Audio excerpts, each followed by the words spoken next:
Hello, good evening, and welcome to the Capeness Amateur Dram Antique Society tasting. Tonight I'm going to look at the whiskey that would be the perfect winter dram. When does winter start? Uh, from an astronomical point of view, it's the 21st of December and ends on the 21st of March. From the Met Office point of view, actually starts on the 1st of December and ends on the 28th of February. So I'm going to go with the Met Office one and say that we're well into winter now, starting on the 1st of December. And this evening we're going to have Storm Bran hitting the Highlands of Scotland, and I've tied everything down. And it seems like a good evening to try some whiskey that would make the perfect winter whiskey. And to do that, I've got this pack that, if you've been watching my videos, you'll know I've used this pack before. It's from the Whisky Exchange. And last year they unveiled a new range of whiskies called the Seasons. They have winter, spring, summer, and autumn. And these are whiskies bottled to evoke the flavours of winter in their limited series. I've tried the summer and autumn ones, and I thought they were rather spot on selections with good value for money. Uh, the winter lineup consists of an unnamed, in the box actually, you get this nice sort of covering with winter fruits on it, and you also get a tasting card with tasting notes, a QR code to scan, and there's the tasting notes. And when you open all this up, you get a box with, well, I had the autumn winter pack. I tasted the autumn ones, so I'm now left with three whiskies, which I'm going to nose and taste this evening. And we've got three whiskies which consist of an unnamed Orkney with notes of chestnuts, dark chocolate, and heathery smoke. An elemental young Laphroaig that retains a distillery character, adding notes of cherries and licorice. And finally, a big, bold sherry cask matured Blair Athol, which I did visit earlier this year, which is full and warming. Each of these bottlings is limited to the outturn of a single cask and is offered without any added colouring or chill filtration to preserve a clear sense of the distillery character. So, first up, we have an Orkney.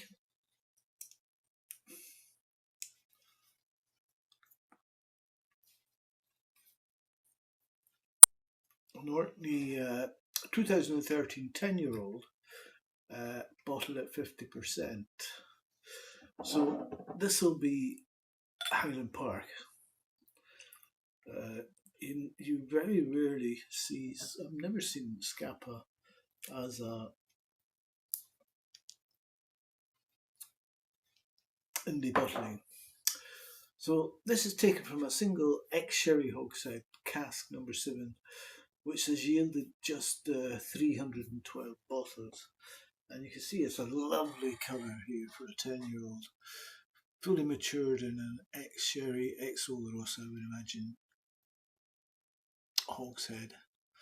312 bottles, and it has a nice tight line and nice tiers as well.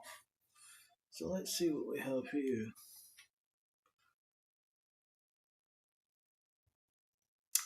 And yeah, it's definitely roasted chestnuts covered in caramel, and you get the heathery smoke of Highland Park.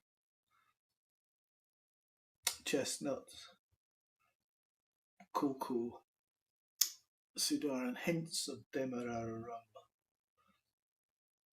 rich raisins, figs, and there's now some orange peels and juicy cherry notes. That cocoa, cedar, and black nugget, and then later on you get some red apples, hints of pepper, and a slightly sour and winey note, with just a hint of wood smoke in the back. I'll try them out. Beautiful tears on this now.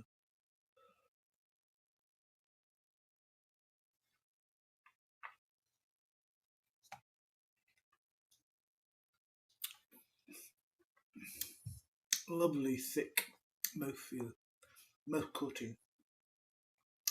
Get a little carrot cake, raisins, nuts, and dark chocolate.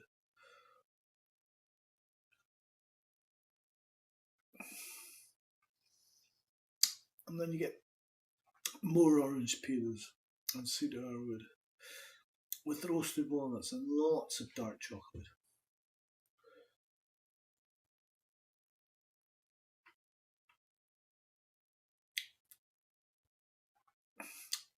Hints of leather and blackberries, and you get a firm hint of chili and black pepper.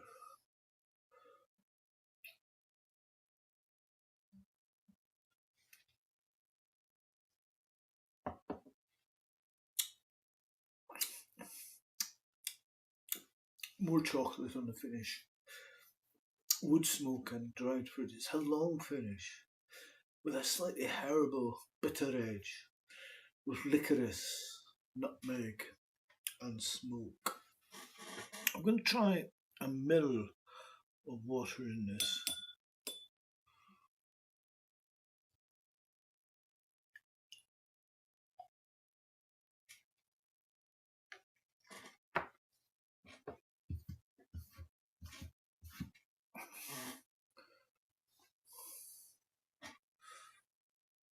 I love watching the symmetry as the water takes on.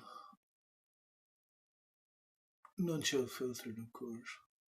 Lovely dark colour to this whisky.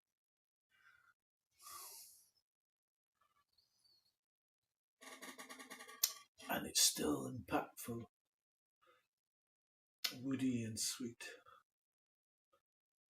And there's a lovely fruity and savoury battle taking place in the glass. You get some orange cordial and Seville orange marmalade with that cedar and sandalwood. Hints of menthol and celery salt. And there's a delicate smoke sitting underneath, which adds to the savoury quality.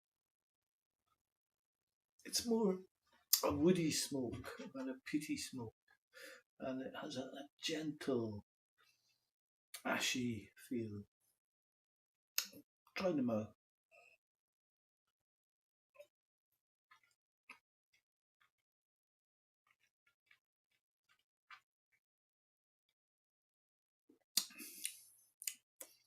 And this swims well.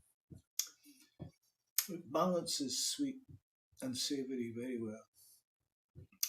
You do get the prominent woody smoke, but that marries with a peppery spice, red chilies, and notes of chamois leather.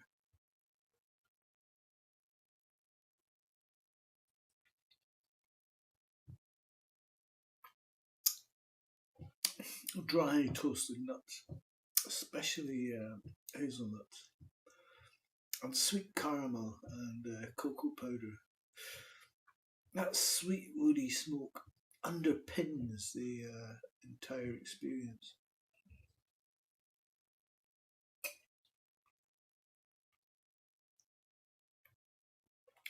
And there's a a late herbal note of freshly picked green herbs coming through.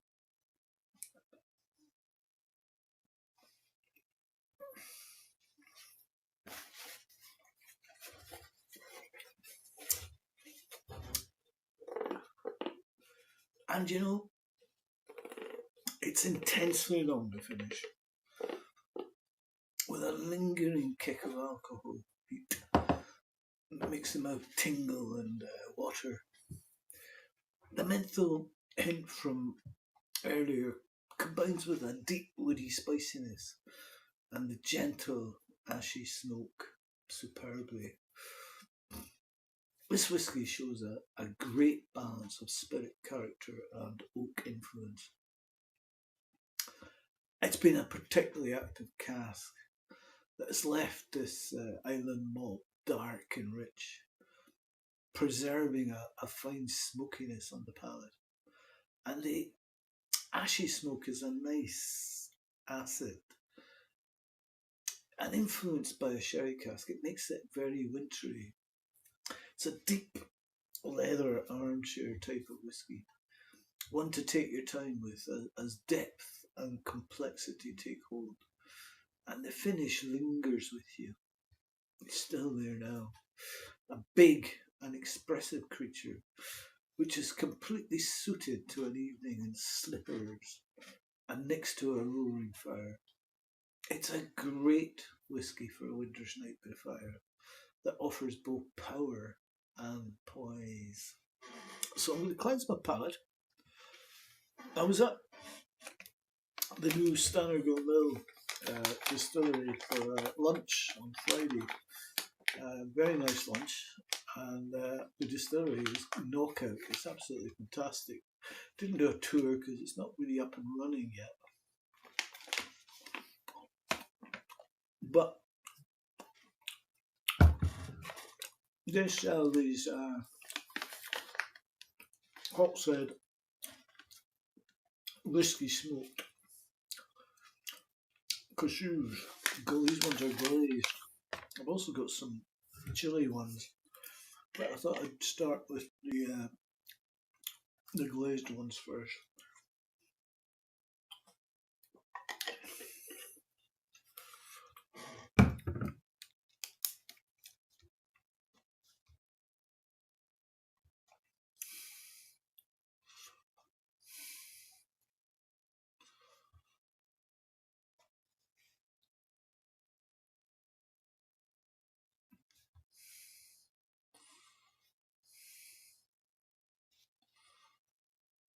So next up, we have a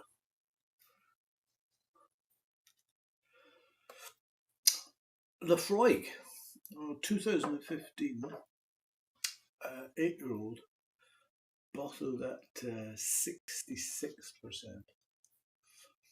So this was taken from a single X sherry hogshead also, cask number 203, which has yielded just 305 bottles.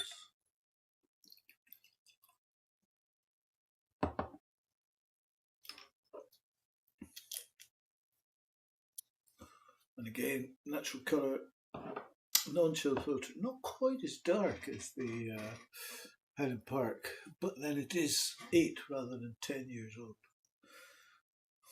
But it's going to be interesting, 66%. It's kept a lot of its filling strength there.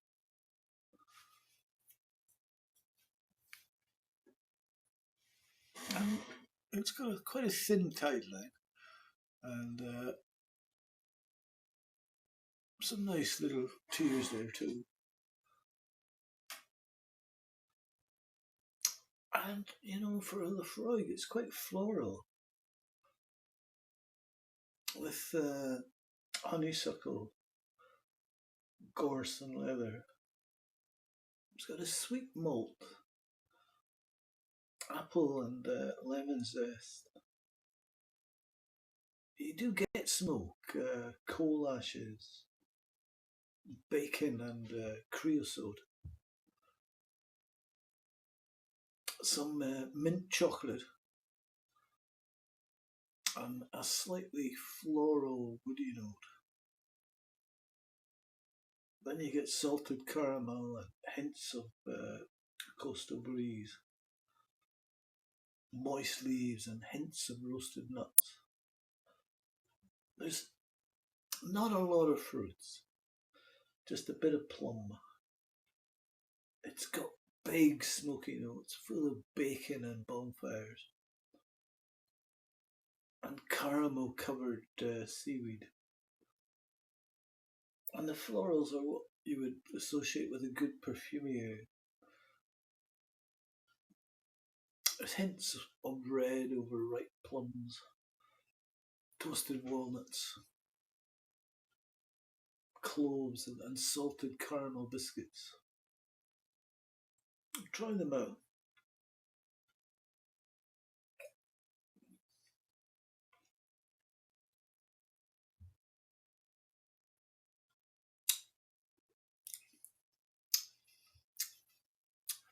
And it's thick and oily in texture, with honey, citrus, and stone fruit flavours, orange and apricot. More fruity on the palate than it was on the nose. 66% blind tasting this, I wouldn't have put it anywhere near that.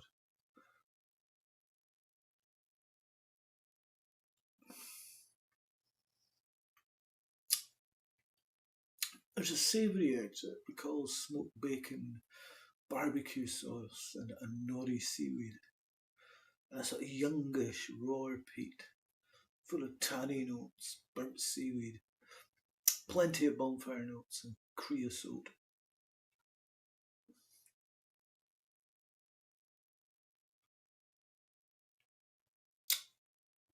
That all comes with nutmeg and black pepper, and there are salted elements. A few more minty notes, roasted coffee beans, fresh tar and bitumen. Imagine it was hot from the sun or bubbling in a vat ready to be laid. And it gives it a dry and ashy quality, as if you've stuck your face in freshly ground white pepper.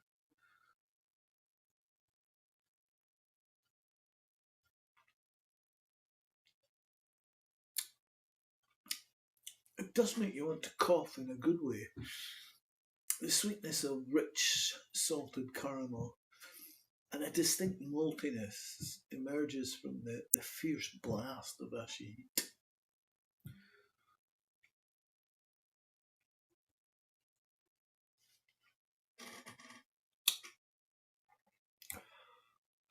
And the finish is soft and sweet. You get the floral touches to leave a sort of honey notes. Long, briny and tarry with dried seaweed and licorice. Lingering and ashy with brine and seaweed bitterness. And it offers some refreshment, and it's accentuated by a further note of sticky toffee pudding, perhaps with burnt dates. I'm going to add a mill of water to this.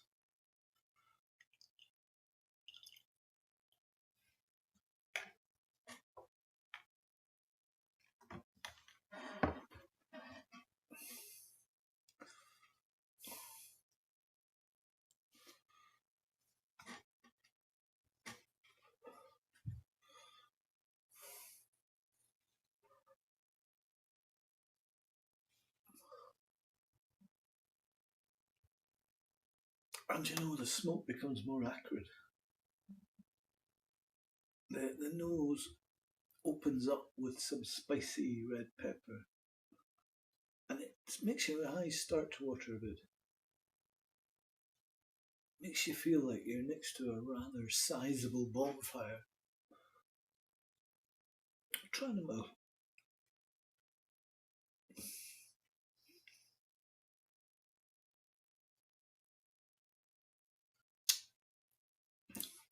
And with water on the palate, it becomes sweeter. Notes of blackcurrant jam, cherry drops, and marzipan that mingle nicely with the ashy peat smoke.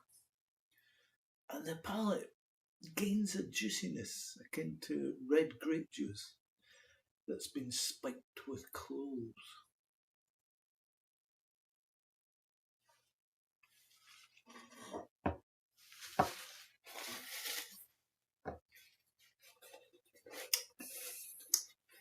And with water, hints of heather start to appear in the finish. The salty smoke intensifies and cancels out the toffee sweetness. So this one is distinctively Laphroaig in character, backed up by rich notes of cherry and licorice. It's a nicely dry and ashy Laphroaig, with the sherry bringing spices and chocolate rather than fruits. At 66% ABV, it's an intense whisky and one not for the faint-hearted. Big, bold and fiery with plenty of peat smoke. But that battles against the caramel-like sweetness. It's got a lovely deep smoke though. Kind of a 10-year-old cask strength Laphroaig on steroids. And it's a great expression of that wintry feeling across this series. I'm going to cleanse my palate again with these whiskey smoked mushrooms.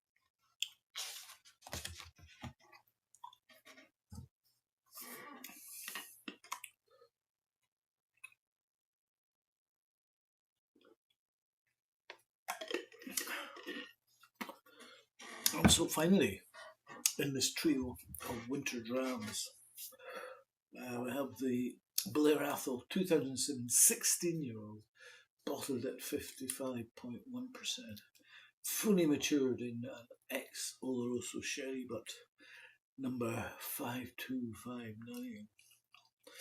And again, it's quite a dark whisky.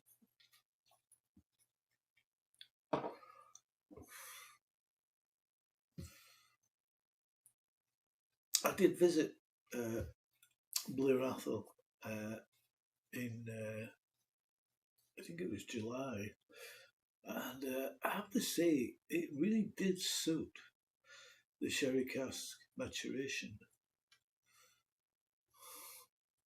And it's got lovely tears, lovely tiling, thick tears, 55.1%, natural colour, non-chill filtering,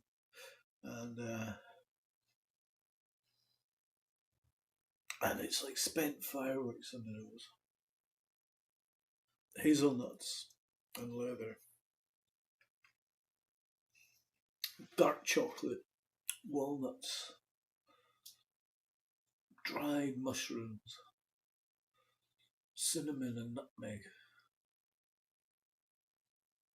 And over time in the glass you get a sort of rancio-like quality, somewhat reminiscent of an old cognac.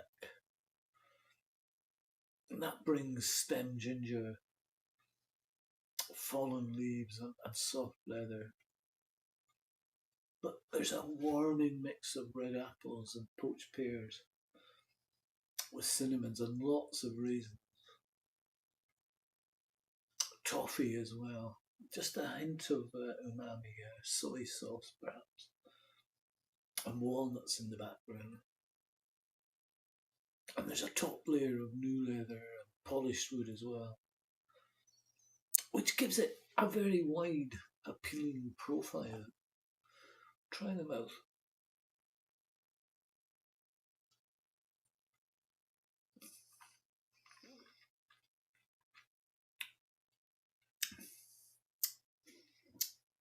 and it has that same feeling of complexity. Raisins, dates, and brown sugar. And underneath, you get lots of charred notes, cigar boxes, and some of those mushrooms that are on the label of this box. There's some mushrooms there. So, and you get a sort of mortlach, like meaty edge, and some roasted paprika.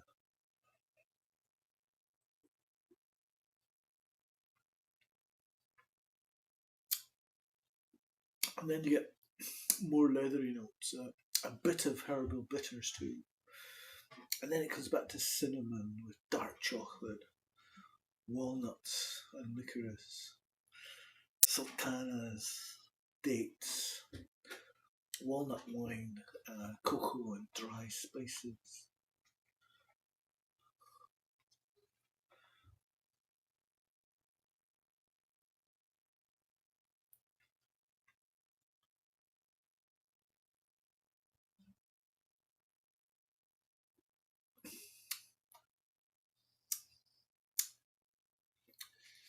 And the finish is big, sherried, sticky fruit. It's long, still bittersweet and spicy with licorice, charred wood, and hints of ginger. I'm gonna add a mill of water to this one too.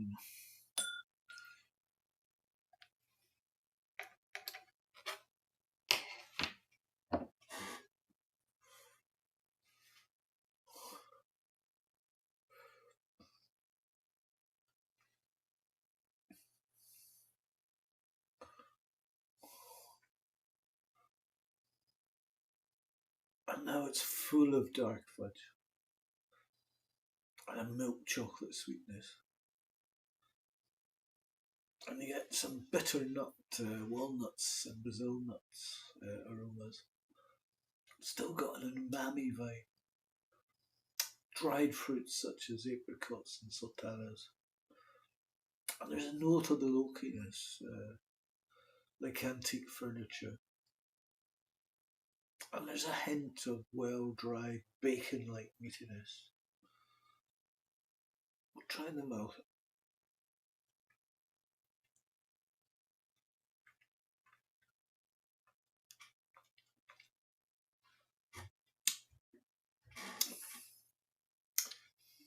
And it's still big and bold. Has an impactful, sweet yet savoury set of characteristics. Distinct woody notes and lots of mushroom-like umami. And then a lovely sweetness of crumbly brown sugar and caramelised peach. Depth of flavour on this is incredible.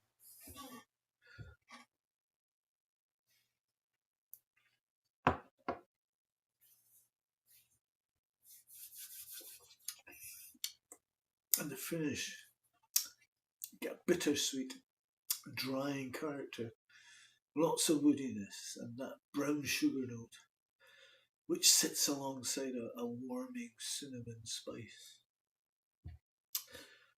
So this is bottled at 55.7%, and it gives the impression of a much older than its 16-year-old age statement. It's a seriously grown up whisky, perfect for chilly winter evenings. If you're a fan of a meaty style of whisky with notable woody influence, this one will be right up your street. It's a full and warming dram that's perfect for a winter's evening. Rich in texture and seriously complex.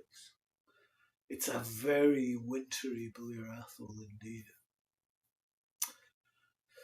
So, once again, I think the Whisky Exchange has met the brief in presenting these whiskies ideally suited to winter.